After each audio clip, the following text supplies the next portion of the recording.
गर्ने लाइक फर्स्टमा यहाँ जाने अनि एउटा क्यालकुलेटेड फिल्ड बनाउने। सो सपोज मैले स्क्वायर भनेर टाइप गरेँ अनि यहाँ चाहिँ एउटा डबल इन्भर्टेड कमा यसरी दुईवटा दिने। त्यसपछि क्यालकुलेसन भ्यालिड हुन्छ। त्यसपछि अप्लाई गर्ने, ओके गर्ने। यहाँनिर आउँछ तिम्रो स्क्वायर अनि यसलाई चाहिँ यहाँनिर ड्र्याग गरेँ मार्क्समा। त्यसपछि यहाँ डिटेललाई चाहिँ लेभलमा राख्ने। त्यो गरिसकेपछि चाहिँ यहाँनिर तिम्रो एउटा सानो बक्स देखाउँछ। त्यसपछि टुल टिपमा जाने, यसलाई सबै रिमुभ गरिदिने, ओके गर्ने। त्यसपछि फेरि यहाँनिर गएर चाहिँ फर्मेटमा जाने, सरी राइट क्लिक गर्ने, एनोटेटमा जाने, एरियामा जाने। त्यसपछि यहाँ एम्टी हुनुपर्छ, ओके गर्ने। सो अब यो गरिसकेपछि चाहिँ स्ट्यान्डर्डमा गएर इन्टरभ्यू गर्ने। यसरी गर्दाखेरि चाहिँ जुन रातो लाइन छ नि, यो रातो लाइन चाहिँ आउनु पऱ्यो। त्यसपछि नयाँ एउटा ड्यासबोर्डमा जाऊ अनि एउटा साइज अटोमेटिक भयो। अनि सपोज एउटा इमेज मैले ड्र्याग गरेँ, इमेज चुज गर्दाखेरि चाहिँ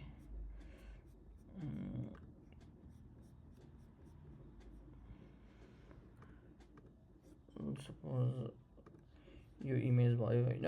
अनि अब कार्ड चाहिँ कसरी बनाउने भन्दाखेरि चाहिँ अघि हामीले बनाएको थियो नि जुन ड्यासबोर्डमा गएर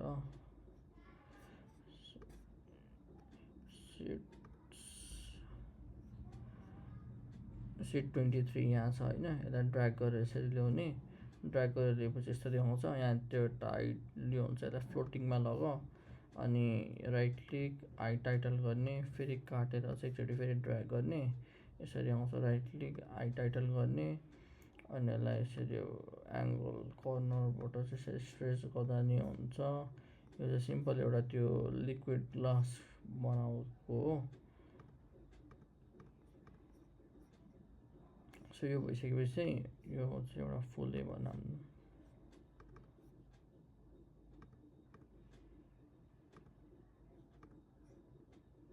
सपोज कि यो फुलै थियो भनेर सम्झ।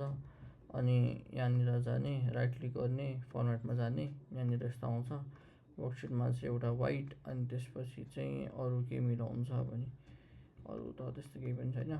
सो त्यसपछि फर्मेटमा जाने अनि यहाँ स्टार्टिङलाई चाहिँ वाइट बनाइदिने, यहाँ 40 बनाउने।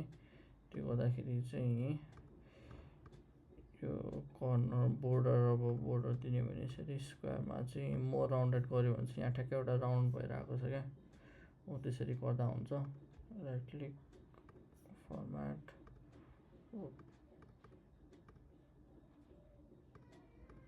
वाइट छ, ठिक छ। सो अब त्यसपछि कार्ड चाहिँ कसरी बनाउने भन्दाखेरि यहाँ तलतिर जाने होइन। त्यसपछि यहाँ गइसकेपछि यहाँ रेड लाइन देखाउँदैन, यस्तो रेड लाइन देखाउँदैन। सो यहाँ भित्र जाने,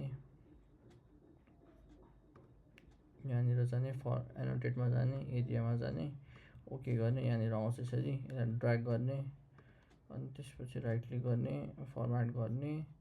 त्यसपछि यसलाई 100मा बनाउने। त्यसपछि यसको बोर्डर भयो, कर्नर्समा मोर राउन्डेड बनाउने। त्यो गऱ्यो भने चाहिँ यहाँनिर पछाडि आइरहेको छ। अब यहाँनिर त्यो सर्कललाई क्लिक गर्न मिलिरहेको छैन नि त। हो त्यो गर्दाखेरि चाहिँ यहाँ बाहिर क्लिक गर्ने, त्यसपछि यहाँ क्लिक गर्ने अनि चाहिँ यसरी अब यहाँबाट स्ट्रेच गर्ने भनौँ न, यसरी स्ट्रेच गर्ने। अनि त्यो गर्दाखेरि चाहिँ फेरि हरायो, यस्तो गर्ने। बोर्डर्समा चाहिँ एउटा बोर्डर हालिदिने, यहाँ यसरी बोर्डर बनेर आयो। अनि त्यसपछि एउटा भिजुअलाइजेसन कुनै पनि सपोज यो मैले बबल चार्ट हालिदिएँ, यसरी मिलाउने ठ्याक्क। अनि यसलाई चाहिँ स्ट्रेच गर्ने, यहाँ कुनाबाट स्ट्रेच गर्न मिल्छ यसरी, यसरी स्ट्रेच गर्ने अनि यसरी बस्छ। त्यति हो।